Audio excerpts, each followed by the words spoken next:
మనందరికీ మహాశివుడికి పుత్రులు ఉన్నారనే సంగతి తెలుసు. కానీ శివపురాణం రుద్ర సంహిత ప్రకారం పరమేశ్వరుడికి కుమార్తె కూడా ఉందనే సంగతి ఎంతమందికి తెలుసు?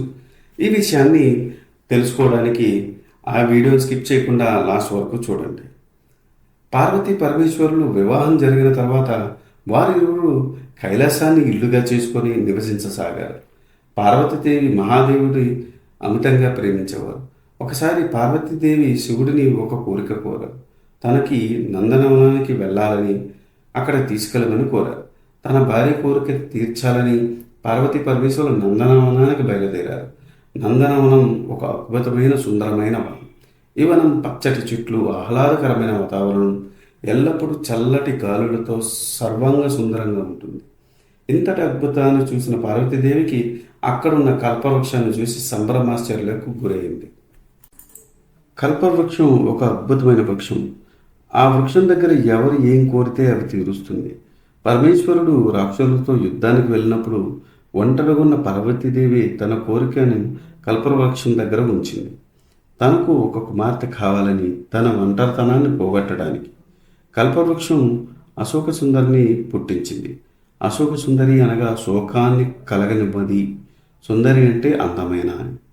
సో అశోక సుందరి పెరిగి పెద్దయి పార్వతీదేవి చాలా ఇష్టమైన వ్యక్తిగా మారిపోయింది.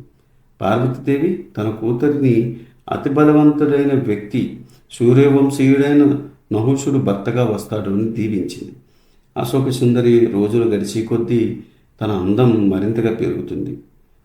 ఆమె అందం గురించి తెలుసుకున్న దుష్ట రాక్షసుడు హుండ ఆవిడిని ఎలాగైనా పెళ్లి చేసుకోవాలంటూ వెంటపడ్డాడు. అశోక సుందరి తను నహుషుడికి వివాహమాడతామని, అది తన వరం వల్ల కలిగిందని చెప్పింది.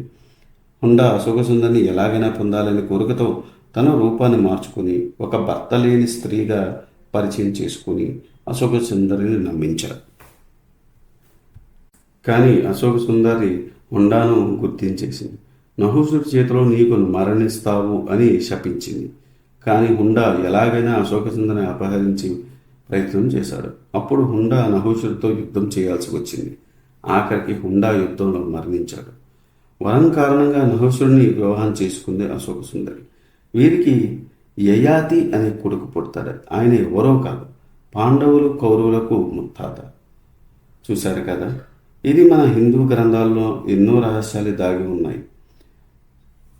మీరు తెలుసుకోవాలనుకుంటే మీరు చేయాల్సిందల్లా మా ఛానల్ సబ్స్క్రైబ్ చేసుకుని బెల్ నోటిఫికేషన్ ఆన్ చేసుకుని ఉంచుకోండి. ఈ వీడియో కనుక మీకు నచ్చితే do like, share and subscribe. Thanks for watching. జై సనాతన ధర్మం.